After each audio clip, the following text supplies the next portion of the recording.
All right, all right. Hello, all you sports fans out there in podcast land, and welcome once again to another edition of Babbling Brooks, your new favorite podcast, where I, your host Brooks, try to bring you some of today's sports news with just a little twist of my point of view. Hope you're all having a fantastic Friday wherever you are. Doing pretty good here in good old Atlanta. It's not quite as hot as it was, but I wouldn't call it cool. But cool down to, I guess, in comparison to being like 94 and feeling like it's 100 degrees.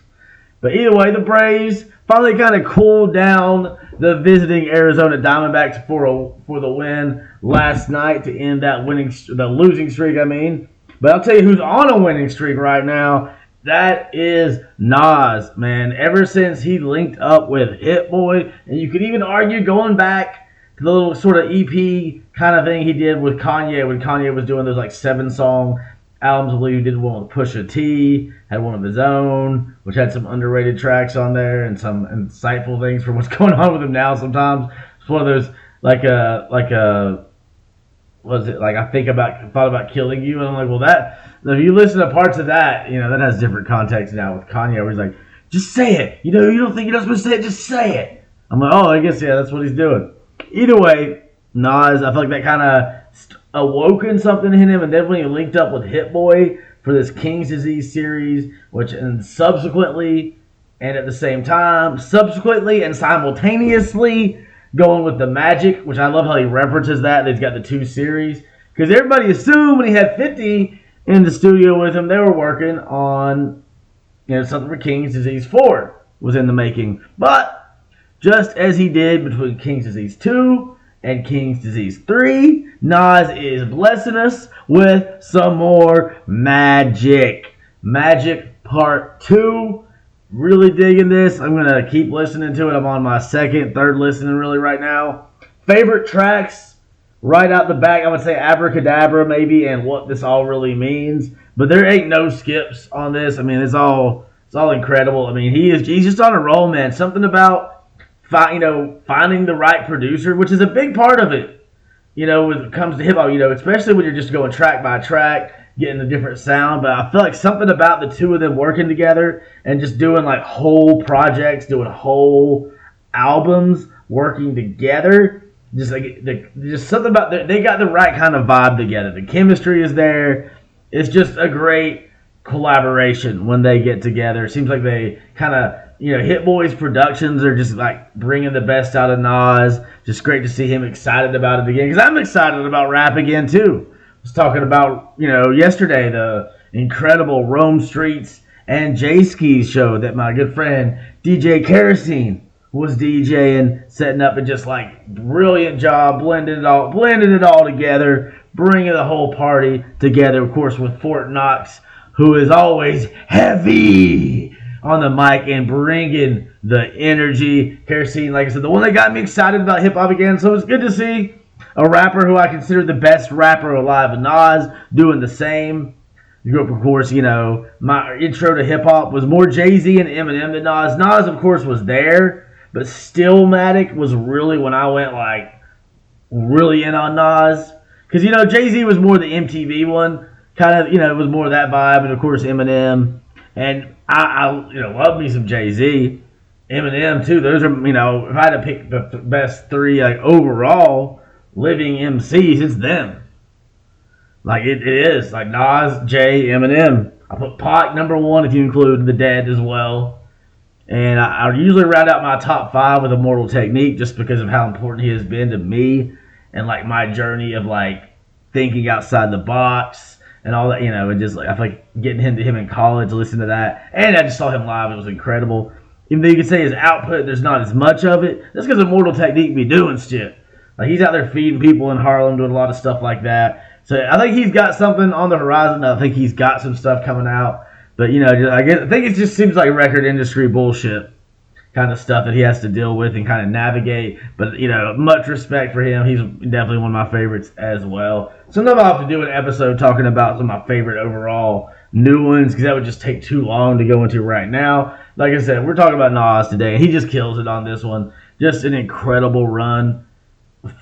these albums hold up really well, especially with number 2 and 3. Number 2, man, of course, having Eminem on it. Also, the fact that he has the collaboration with Lauryn Hill, Nobody, which, I don't know, man, that's got to be one of the better songs of the last few years. I mean, you just don't get Lauryn Hill on a new song very often. So, of course, it makes sense that Nas would be the one to do it. And the two of them, keeping that chemistry going from back in the day is a beautiful thing. And then she's not on this one. The only guest on this Nas album, of course, 50 Cent mentioned, and that's a very brief 50 Cent appearance, so it's possible he maybe shows up on King's Disease 4 as well. I was really surprised that it felt like half a verse for the most part when I listened to it. It was great. I really enjoyed it. The song's called Office Hours. And the only other guest appearance is on the bonus track, which is a song that's already been released. We've heard it a lot. Still holds up really well. I'm not a huge 21 Savage fan, but occasionally he does something that I'm like, oh, I really like that. Usually when he's collaborating with someone along these lines. So he, that one mic, one gun that him and Nas did after people thought he was like talking some shit about Nas. So it was cool to see like them link up. And I thought they did a really good job on that song. And just an overall great little project. Only like 30 minutes worth of music, but like it's kind of like the EP in between. It's sort of like a pit stop. Kind of hold you over until the magicalness of King's Disease continues with number 4 on the way. And I feel like he's got to needs to get KD on the KD series. Just like an intro or an outro. That'd be kind of cool to have Kevin Durant. And he's on his, 4th team now? Yeah, they see Thunder, Warriors, Nets, Suns, yeah. So KD 4 could be fitting to have KD on it, whether going, his 4th team there. And special team, they're the Suns. I think they're going to be a lot of fun to watch. But speaking of fun to watch, we'll transition to baseball now. Just really wanted to shout out that Nas album. It is awesome. Definitely going to be going deeper into that over the next few days. But the Braves did not go deeper into that abyss of a losing streak in the net 4 games. Apparently, I did not realize this. I knew it had been a minute since they lost 5 in a row. I didn't know we hadn't done it this year. But they haven't had a 5-game losing streak since 2017.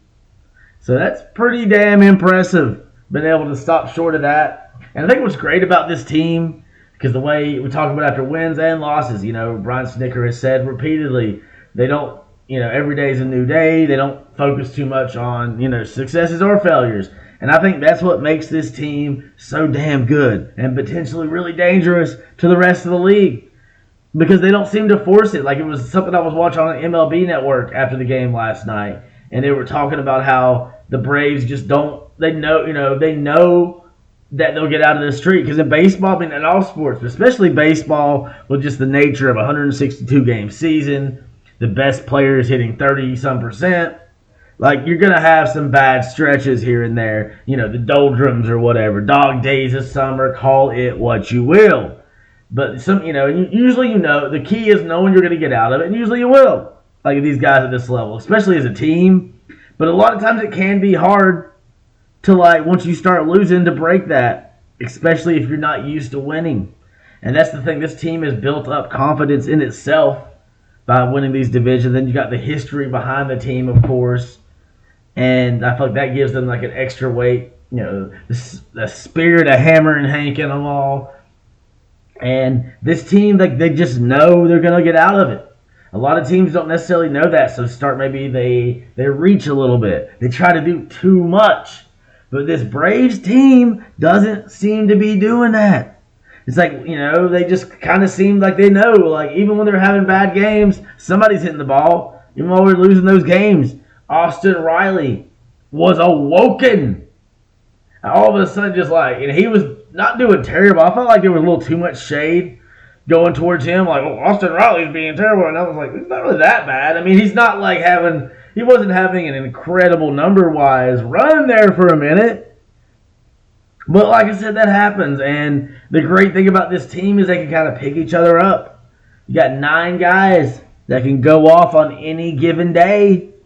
And usually somebody does. Like I said, it doesn't always lead to a win. But they're consistently putting in work. And it was good to see them bounce back. A couple times I was worried we might get swept in this series. I was like, I do not want to see that. Like, it's one thing to lose some games, but just I don't want to see too many series sweeps. It's not like those vibes. And we got the win, man. The only National League East team to win last night. The Mets going down to the White Sox. The Phillies going down to the team that we will be traveling to see next, the Milwaukee Brewers. It's like, the Braves got a... I was just talking about history. The next 8 games, kind of historical, in nature for the Braves, going up to our second home, Milwaukee, where the Braves, of course, moved from Boston in the 50s for winning a World Series in 1957, and subsequently flying south to Atlanta in the 60s. Tearing up a couple neighborhoods in the process, but hey, we got a baseball team, and it's my favorite baseball team. So, I wish there could be better ways to build these stadiums. It seems like they usually end up disrupting some communities. But now, it seems some of these places back on the rise. I know Summerhill, where I do wash dishes at Little Tart there, seem to be doing better. Like, kind of got some resurgence. But hopefully we can have, things get better for everybody, not just the people that got the cash. Sometimes these situations, historical residents do get left out, and that sucks. So we need to be better at that. Do better, as Absol would say. But that's a whole other thing. So we're talking about the Braves. But after they have these 3 games in Milwaukee, they're going to go 2 games in Boston, of course, the birthplace of the Braves, a.k.a. the Bean Eaters. Red Stockings. Before there was a Red Sox, there was a Boston Red Stockings. That was us, not them. And then, which I still think it's weird when you have like these 2-game series. I guess it's just how the schedule works. But it just seems weird to go all the way up there. It's like, man, we're playing Fenway. Give them 3. And then we're back down home for 3 games hosting the Brewers. So we're going to play these Brewers 6 out of the next 8 games for these Braves teams. That will be interesting. They are a division leader as well. They are on top of the National League Central currently after a nice little run to surpass the Reds. And previously there was the Pirates. We're talking about teams that go on good runs and then they start losing and they can't stop. Look at the Pirates. They were leading the division. Now they're at the bottom. The Reds were leading, and now they fell down behind the Brewers. I think they can still bounce back. They got a lot of talent, but especially when you're dealing with young players, like these streaks can, be harder to maintain. But the way that Alex Anthopoulos has put this team together, the way Brian Snicker and his coaching staff run this team, including Eric Young, Walt Weiss, and of course, probably more than anybody, Ron Washington. Like this, this team, man, is just built right. So they find ways to get it done. And that's what they did in this one. And you look at the final score, it was 7-5, Braves with the win. You would not have expected that. The way the first 5 innings, for 6.5 innings of this game went, you wouldn't have expected that because that was when the first run was scored. The Braves broke up Zac Gallen's perfect game he had going. At the same time, they're like, hey, man, fuck that shutout. Fuck that no-hitter as well. Right? The first Braves base runner went all the way around him. That was Orlando Arcia breaking a little bit, like kind of a rough patch he had coming in to the, going into the All-Star break a little bit. And that was bound to happen. He was hitting too good for a while. It was one of those things. We're like, it's probably not going to keep going. But it was beautiful. And then, of course, he starts to, hitting a little better lately. He started out 2-4 in the first game of the series, had a home run in that one. So 2 home runs in this series, 3 runs, 3 RBIs. Good to see him getting something done. And it kind of, like I said, it woke us up, got us started. Because before that, the pitching matchup was dominant. Zac Gallen, who looks just like, I swear he looks like what's that dude's name on SNL? I'm going blank. He has that Saturday something Netflix show. Kyle Mooney. I swear Zac Gallen kind of looks like Kyle Mooney. From a certain angle with the glasses, I'm like, oh shit. If they ever need SNL when they're back on the air after the strike, if they ever need SNL to, impersonate Zac Gallen for some reason, they got a guy. But Zac Gallen was not impersonating greatness. He was pitching great.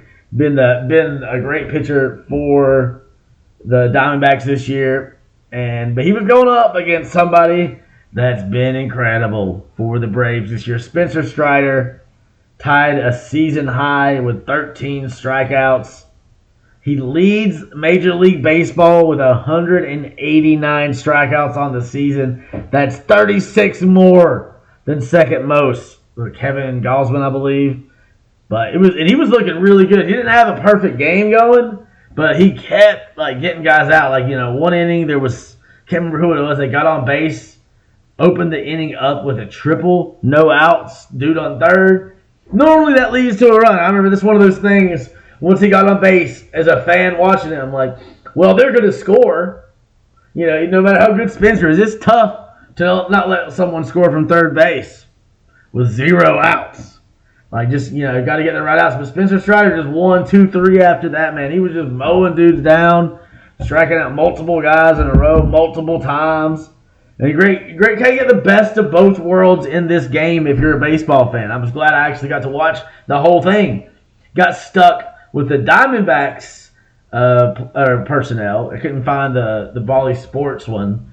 But that's actually something I meant to talk about more. The Diamondbacks are just recently the second team to break away from Bally Sports or Diamond Sports, the name of the trading name of the company, whatever. They had declared bankruptcy, so they stopped paying on some of the teams. The Braves and other teams are still paid for. But Major League Baseball has been preparing to take over the broadcasting of these games, and usually it'll be with the same staff because they actually work for the team and not the network. But the good thing, it seems to work out better because I've seen multiple places show how millions more people are able to watch these games in the Arizona area now, in the state, area of the team around Phoenix, whatever. So because you get rid of the blackout rules. Which I'm like, man, that'd be great for me because I get the package for free through T-Mobile the last couple years. So I'm like, man, the one thing I hate about it is I can't, I can really complain because it's free, but I can't watch Braves games. So if I kind of hope Diamond just goes away. Fuck them. Fuck Diamond Sports. Especially if MLB is going to get rid of the blackout restrictions, which just seems like a bullshit way. That'd be what I would like to see, but we'll see what happens with it. Something to keep an eye on. Doesn't seem like anything will change this season for the Braves and most of the other teams under the Bally Sports, Diamond Sports umbrella. But, we'll see because that could totally change the game. You take out some of these regional sports networks that have had this weird stranglehold on it all, especially when it comes to the blackout where you can't watch. I can watch any game but the Braves game on my TV through the MLB package. And it just seems kind of ridiculous. And even if I was paying, that would be the case. And that's insane. But let's talk about some good stuff here. Spencer Strider, 13 strikeouts. Did give up 4 runs in the 7th when he gave up his first walk. Was part of that. He ended up giving up a couple home runs, including Mr. Canzone's first career home run. He just had his first career hit against us the other day. And then literally the next pitch, Rivera hit it to the exact same place. And it was crazy to me, how close they were to the same spot, just sitting there on that little brick wall that they have kind of in front, out there in right field. And the second one too was a case of maybe just the heat and humidity was pushing the ball out of the park. Because there was a couple times where it definitely did not look. I mean, even on the Matt Olson home run, that he hit so high, that moonshot looked like it was hit too high to go out. Still kind of carried out. And Ronald Acuna, maybe he just misjudged that ball because he did misjudge another one that kind of bounced off his glove at one point. But on that one, it was just on the home runs. You could see he's ready to catch it. It just, boom, it just keeps going over his head. Just felt like it got carried a little bit. Just about that. Maybe the Heat doing that. But the Heat did eventually get to these guys. Gallen was perfect through 5 innings. Till Orlando Arcia's home run. Strider was doing a damn good job limiting the damage. People would get on base, but then he would just shutting down for the most part their team. And great to see him have a 1-2. Wish he could have got the win. Wasn't able to get that because he left with the team losing, of course, when they went down. Yeah, because it was 4-1 when he left the game. Technically 4, yeah. Because he gave up the 2 homers and he was out. Some people were, I've read some places think maybe you should have took him out sooner because he does seem to a lot of times hit a wall more often than not, like in the seventh. Like it's kind of like his little, not struggle point, but tough to get past. And also, I think it was just so damn hot. Because you look at about the same time, two pitchers who were shutting the other team down all of a sudden were not. This started the bottom of the sixth with the Braves. And really the Braves should have opened up a little bit more there. Harris got on second with a double, tried to steal. Maybe it wasn't the best time to do that. So he gets thrown out. He probably would have scored on Ronald Acuna's single. Yeah, he probably, the next hit, he got up there and hit one. That probably would have been enough to drive in Harris. Maybe not, but probably. But it didn't matter because after the Diamondbacks, I was listening to the Diamondbacks and, announcers, they kept calling them the answer backs. They kept answering back. And they did that. Like I said, Canzoni with a big homer. Rivera right afterwards. So just like that, the Braves are down 4-1. Spencer Strider chased out the game. Ben Heller coming in and taking care of business in the seventh inning. Good job for him. 7 pitches, 6 of them strikes, finishing off the side. And that gives them a chance. They're in the seventh inning. Matt Olson hitting the first of 2 homers in this game. Responding a little bit. So, it was like just what we needed, man. Because 4-1, it's not like insurmountable. But, man, 4-3 looks a lot better. Just being that 1 run away, especially the way this series has gone so far. But then the Diamondbacks, well, you know what? We can hit a homer too. Corbin Carroll, who has just been kicking our ass this year, it feels like. They're just doing that to everybody, man. He's a first-time All-Star for a reason. So he hits a home run to increase their lead. But in the 8th inning, I remember coming up, I was like, man, the Braves got to score at least 1 run in this 8th inning. I wasn't like counting on getting it all. Because that's a good thing about, I talk about it a lot, that home field advantage in baseball is a beautiful thing when you're the home team. Because you always get the last 3 outs if you need them. And the Braves, I like what they did here. The 8th inning, they made it where they didn't need those last 3 outs. They're like, fuck that, we don't want to hit in the 9th. So the 8th inning, you get a couple guys on. You got Michael Harris, you got Ozzie Albies on the base pass. Here comes Austin Riley hitting another home run.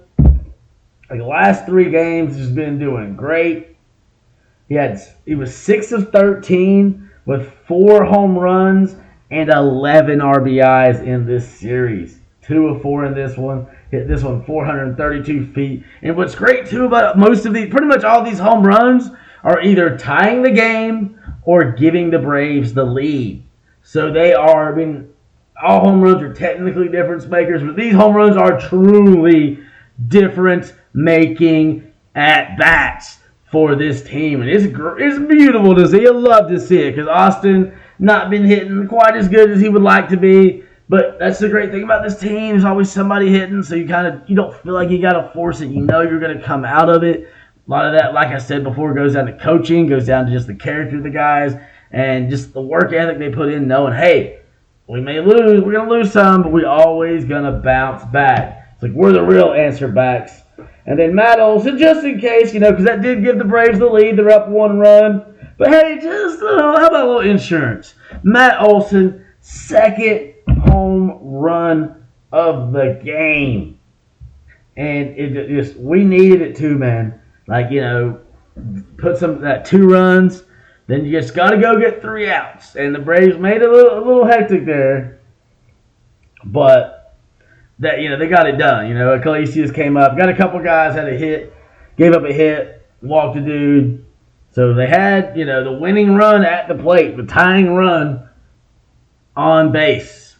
But getting it done, Raisel Iglesias is save number 17. Kirby Yates gets the win. He gave up a run and a hit, but he struck out 2 there in the 8th inning. So he is 4-0 on the season. Good job, Kirby. And we needed him, man. It's a good job, maybe a chance for him to get a little more time in with all the injuries. Got A.J. Minter out probably about another week. Jesse Chavez, I haven't heard any new updates on. Nick Anderson, probably done for the year. And, it's a rough time for the injuries. That's why I'm curious to see if the Braves make a move. If they do make a move, I believe it'll probably be for bullpen help. like especially with Max Fried trending in the right direction. His start was actually delayed. Of course, the storms that hit right about the time the game was going to hit me about the time I was almost made it to work. Got to about Moreland Avenue, past the halfway point, and the skies just unleashed, and then the road was like flooding, so I was getting splashed like crazy.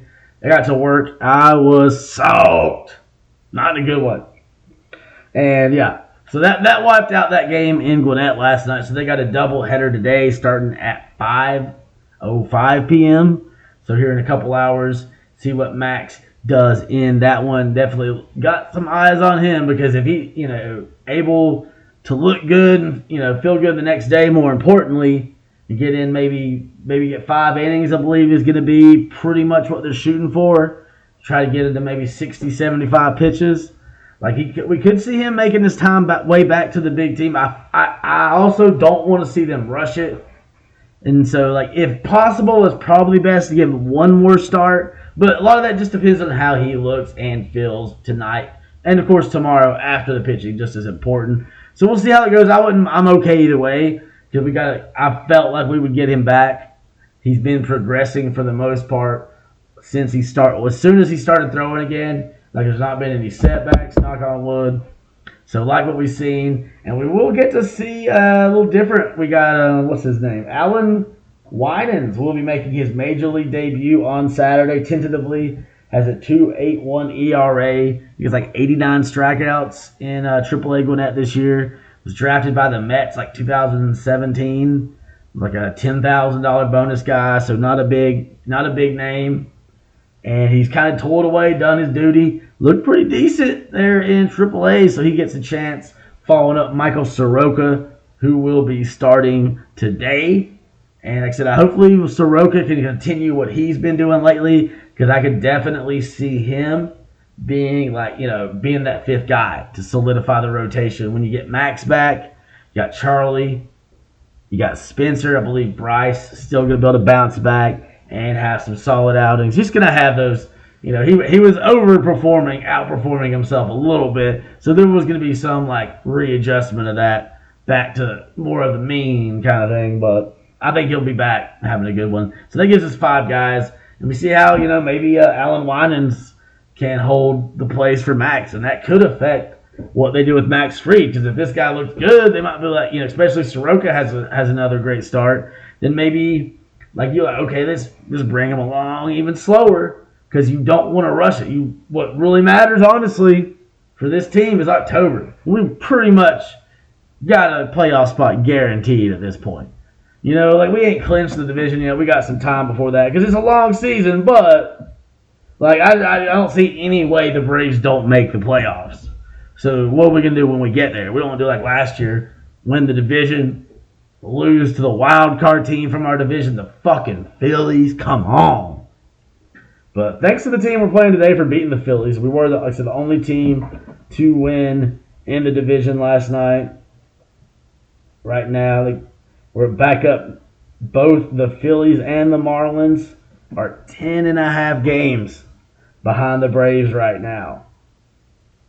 The Mets, 17.5 back. They're all but out of it, pretty much, at this point. The run they would have to go on compared to our terrible run would just be unfathomable at this point. And like I said, the main thing is, though, it's great to win divisions. It's even better to win a damn World Series, man. Braves have won a lot of division titles.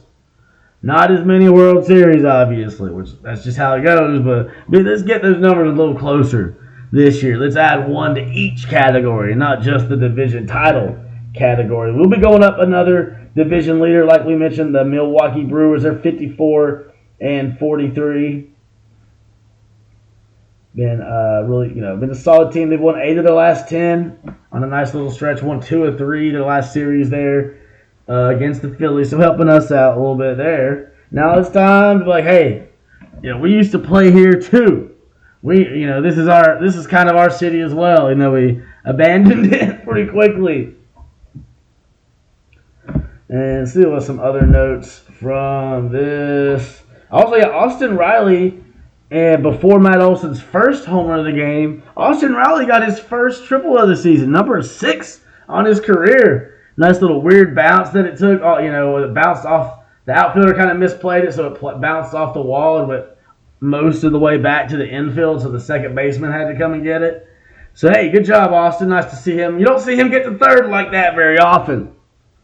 Like he's literally in his whole career had 6 triples. I think only like once he's had more than one. So good job on that. Nice to see him doing some running. A lot of good things in this. That would have been a rough game to been at too, man. It was hot and humid. As I was sitting there at home comfortable. Matt Olson, 32 homers on the season, 5 more home runs than second place in the National League. He's only second right now to Shohei Ohtani in all of baseball. It's just crazy.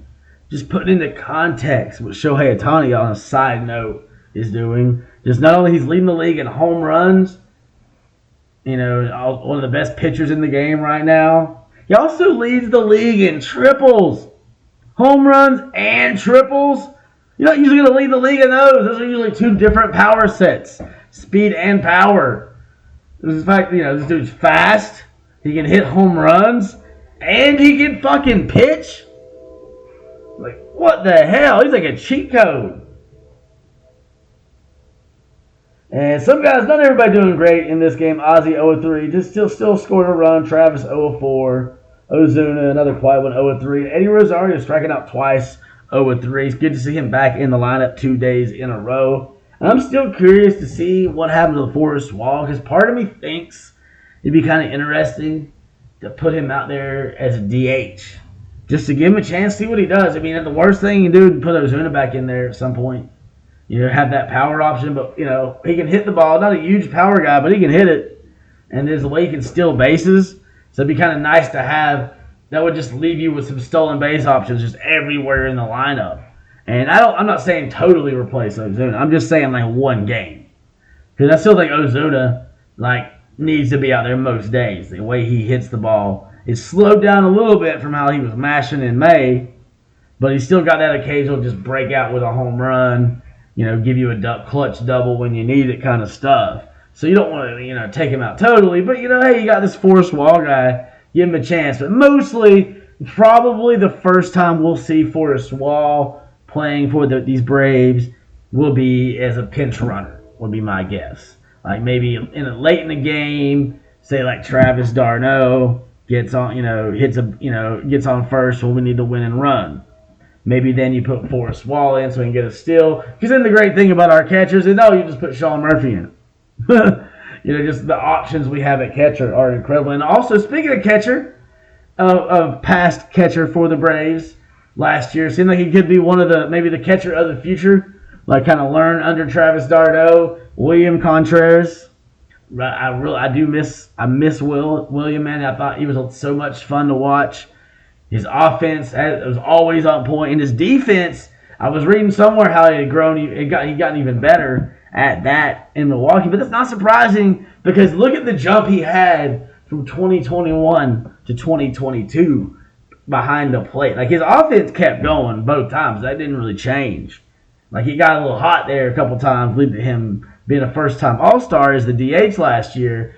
But he also just he had leaps and bounds of improvement when it came to just catching a game. Like if you watched how just like his defensive stuff, like guiding the pitchers, he got better. So that was something I felt like would get better. Well, one reason when at first I wasn't happy with the Sean Murphy trade because I felt like we were giving up too much and giving up on somebody like William Contreras. That could be a lot. Having seen what Sean Murphy has done for us, I'm okay with it. But I still kind of miss William Contreras, and he's had a decent season. He's been looking all right, so we'll be going up against him.